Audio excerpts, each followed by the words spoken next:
Hi, this is Dan Malloy from Mechanical PE Exam Prep. Thanks for joining me today. In this video, I'm going to run through the introduction to the MERM, or the Mechanical Engineering Reference Manual for the PE exam. I have the 13th edition. The book is by Michael Lindenberg.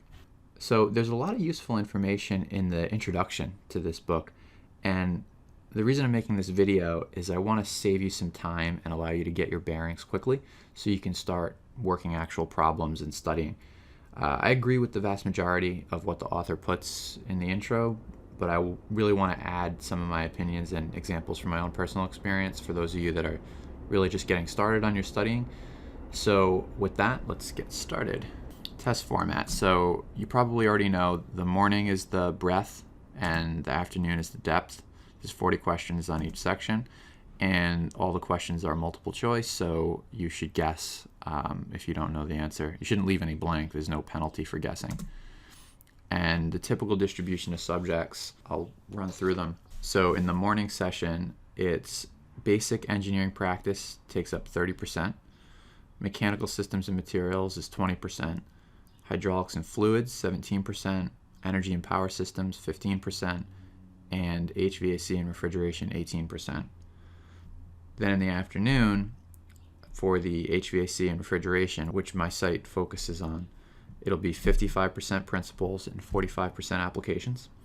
And principles breaks up into thermodynamics, psychrometrics, heat transfer, fluid mechanics, compressible flow, and energy balances. And applications breaks up into equipment and components, systems, and supportive knowledge. So the next question that he discusses in the introduction is, how long should you study? And he's pretty liberal with his answer here. He says you should start 6 months ahead and you should plan on spending a total of 300 hours. He also admits that most students will not get serious until about 3 to 4 months before the test date, and that was certainly the case with me. I spent well over 100 hours, probably not 200. I actually didn't know if I was going to be able to sit for the test because my application was still under review, and I was calling every day to see if it had been reviewed and approved yet. It was after the deadline. It just took a while to get everything together, and obviously they have a lot of these applications to process, so I was on a first name basis with the folks that answer the phone in New York State. But ultimately it was approved and I was able to do it. So that's why I didn't want to start studying 1 or 2 months before. I just didn't want to commit that amount of time and then have to do it all over again 6 months later when I finally got approved. So, but you can do it in 3 to 4 months. So fear not if you've already, cut into some of that time.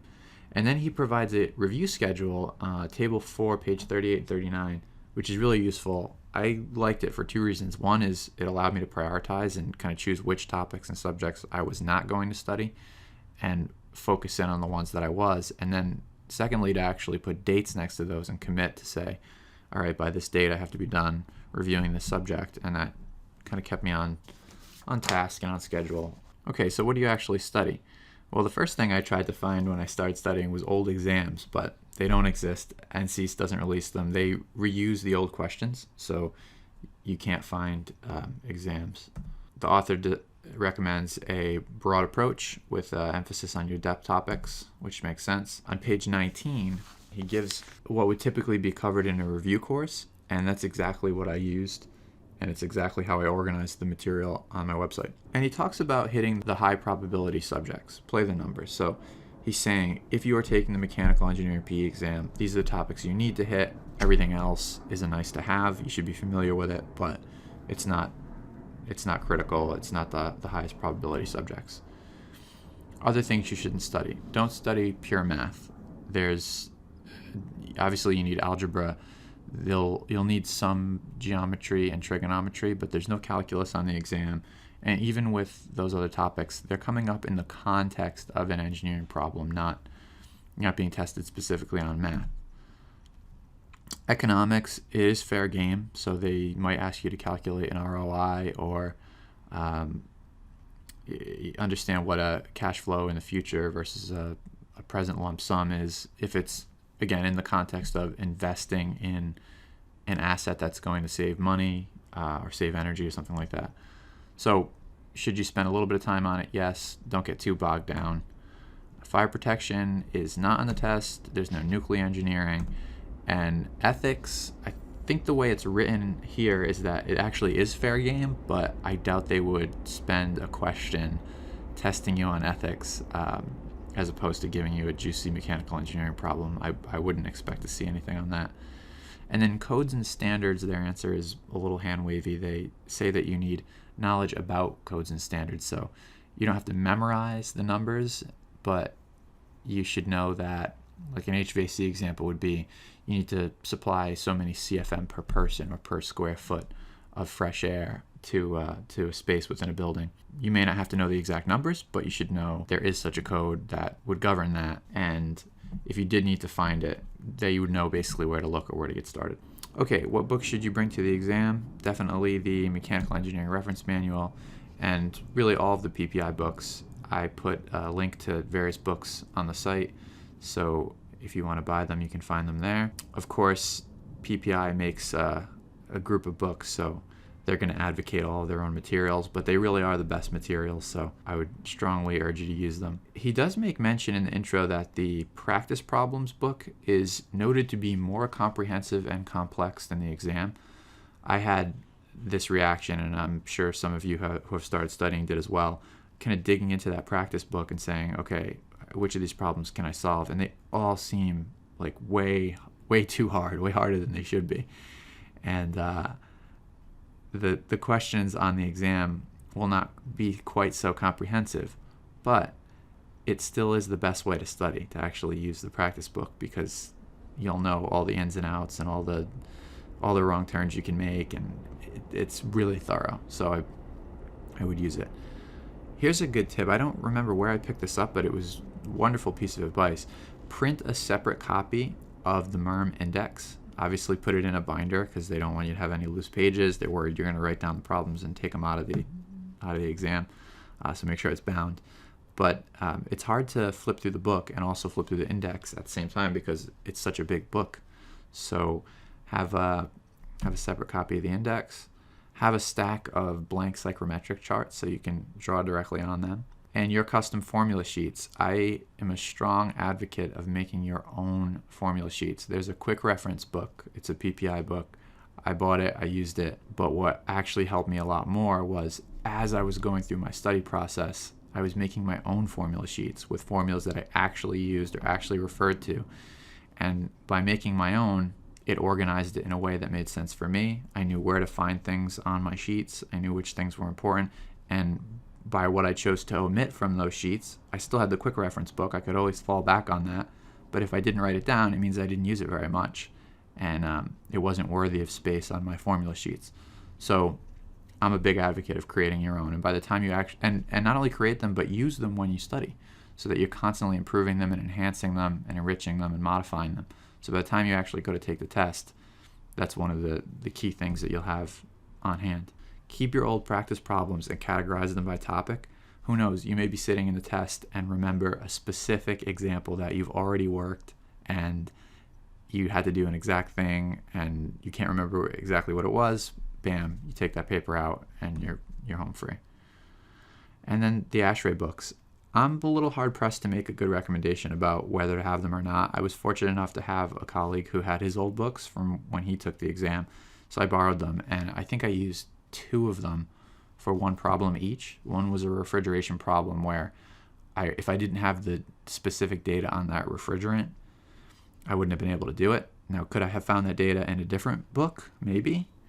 And then the other one was something really specific. I think it was about a code or something about fire code or a hood that you need for a pantry. And it wasn't in any book, but it was in one of these ASHRAE books. So, were those 2 questions the ones that made the difference and caused me to pass as opposed to fail? I'll never know. So, maybe you should have them, but they're expensive. If you can borrow them, I would suggest that. And just know that they're not absolutely critical, and the information is probably redundant if it can be found elsewhere as well. Anything else you actually used while studying, otherwise leave it. So don't plan on bringing a suitcase full of books that, half of them you've never looked at. Bring the tools you actually used when you studied and nothing more. You don't need extra things bogging you down. And if you're looking for a full list, check out page 30 of the introduction. I'm not going to recreate what the author has put there, but he's got a nice suggested list. And honestly, I didn't have a lot of the things on that list. Who knows, maybe you'll find them useful. Should you take a timed practice exam? My answer is yes, but you should be careful not to do it too early or too late. I tried to do it too early, all right? And it was completely overwhelming. I looked at these problems and I was like, I don't know how to do any of this stuff. I don't remember it. I really need to refresh. I'm going to come back to this when I'm closer to the test. The other issue can be, if you do work through an entire practice test, you may find that there's a lot of problems on one particular topic, and then you'll focus on that topic while you're studying, and you'll suboptimally study other topics which are actually equally likely or more likely to show up just because that particular practice exam had a lot of one type of problem. So we really want to keep a balanced approach, breadth, not depth. All right, so that's dealing with taking it too early. But how about taking it too late? A lot of folks want to take a practice test the day before or 2 days before. I would say that in that 24 to 48 hour window, or really even the better part of a week before your test date, you almost don't want to study a whole lot. Plan on being done studying about 2 weeks before the test, and use that time immediately before the test to organize your materials, get everything in order, and even a little bit of time to relax, because it is a pretty long mental exercise to sit for 8 hours and work. So you want to come into it completely fresh with all of your patience and just all of your resources stored up.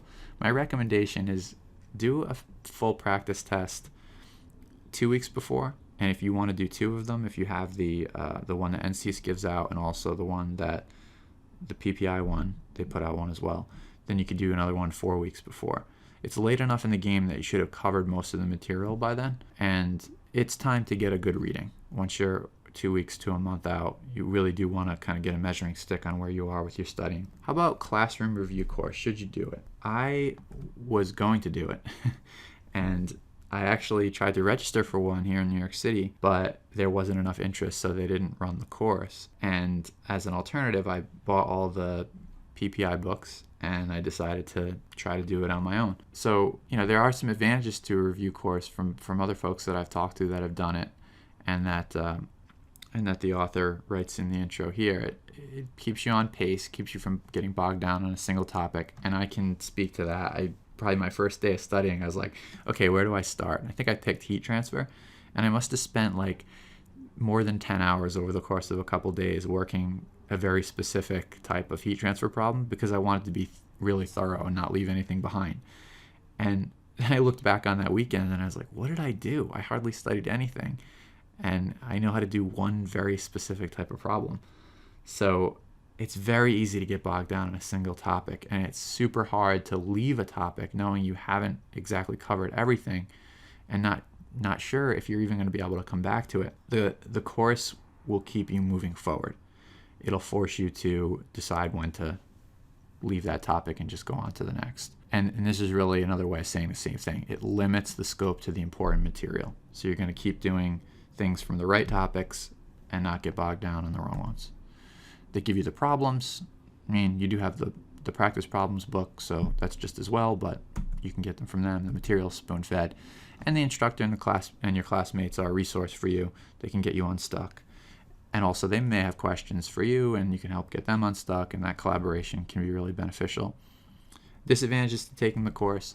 This is one that you can't outsource your learning. You can't defer the responsibility onto others. And I'm not trying to preach here. You can't pay money and then say, all right, I showed up every week and I did the homework and I still failed. Like, that gets you nowhere. Only you know when you've spent enough time studying something where you really know it or you don't. And the reason I prefer independent study in some cases is because it puts the onus of deciding when enough is enough on you and not on others. Just logistics, difficulty of scheduling. If you have to spend 3 or 6 hours a week in a course, if you have work or you have other commitments at home, it may be difficult to do that. And cost. The books alone, we're talking $500. A good course could be $1,000 or $2,000 or even more. Maybe not a huge issue for everyone, but could be a sticking point. Some folks may think this is a benefit. We're more likely to follow through on things if we put some money on the line. Maybe there's a case to be had there. Okay, and then we have the actual exam day. These are my advice. The author has like a list of lists, and I'm not going to recreate that here, but he talks about preparing your car, preparing your exam kits, imagining the worst case scenario and how you would deal with that. But these are the high points from my perspective. I say relax. It goes by fast. It's like any big day. You plan for it way in advance, and you blink and it's over. So be ready. Show up early. Bring your own lunch. You only have an hour break, so you don't want to be scrambling, trying to figure out where you're going to buy food, and then you're waiting in line because there's a lot of people, and you're worried you're not going to get back on time. Just avoid that whole thing. Pack a lunch for that day, and bring some water. Follow instructions. The proctors will be very particular about certain things. It might be cell phones. It might be not having loose paper. It might be not crinkling food wrappers. Whatever they're hung up on, they'll tell you. And just make sure you're not getting any more attention than you need from them. The day I was there, it was specifically phones. So I had my phone out at one point. Before the test. I didn't have my phone out during the test. But they saw it and they confiscated it. And then they gave it back to me at the end. But that was just annoying.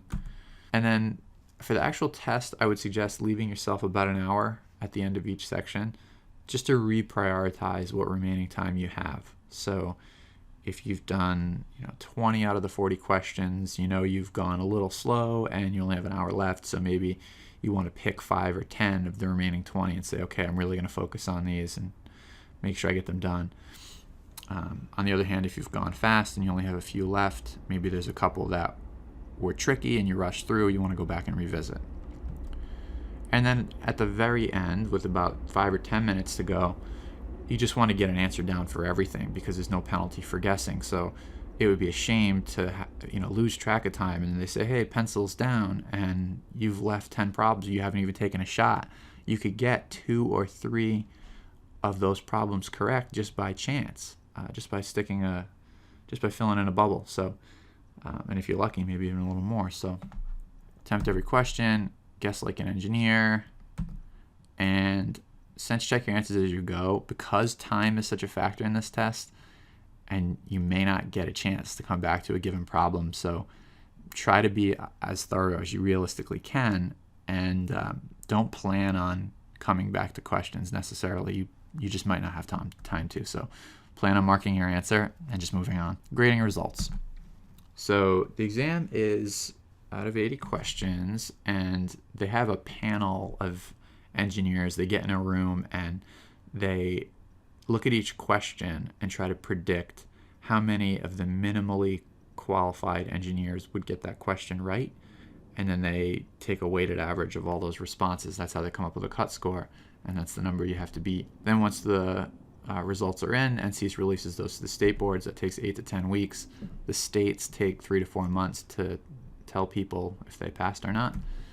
And when you pass, they don't necessarily tell you what you got or what the cut score was. They'll just tell you you passed. And again, you don't know if it was with flying colors or if you just made it by the skin of your teeth. So I think they might tell you if you don't pass. They might give you some diagnostic information, but I'm not 100% sure there. The pass rate historically, I thought this was an interesting fact he put in here. It used to range from 40 to 80% because the format was different. They had you got to choose which problems you wanted to attempt, and then those problems would have multiple parts.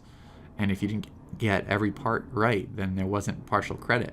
So you get these wild swings in results. Now that they have this breadth and depth format, it's just pure multiple choice, and it really reduces the amount of variability in results. So about 2/3 of the people pass it now and half of the repeat attempts. And then after the exam, we have the wonderful advice from Mr. Lindenberg. Thank the people who supported you.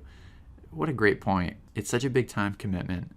And don't get me wrong, it's a worthy goal. It's an incredible step in your career. But it takes more than just individual commitment. It takes for the people around you, whether it's your colleagues or your family, to give you the space and encouragement, because the 3 or 4 months leading up to this thing can really be like a one-track mind, and it's worth going around and thanking the people who were involved in that for you. And then enjoy getting 10 or 20 hours back in your week. It's wonderful. You'll think about what's possible after you do this thing. And my advice, focus on other projects and life priorities. It's a long 3 to 4 months before the results come back, and it wouldn't be a bad thing if you've almost forgotten about it by the time that they do. And that's about it. So if you've made it this far, thanks for listening. Good luck with your studying. If you're ready to get into the nuts and bolts of looking at actual practice problems and starting to dive in, check out the solution videos on my website, www.mechanicalpeexamprep.com. And you can also link to my YouTube channel through the website. See you then.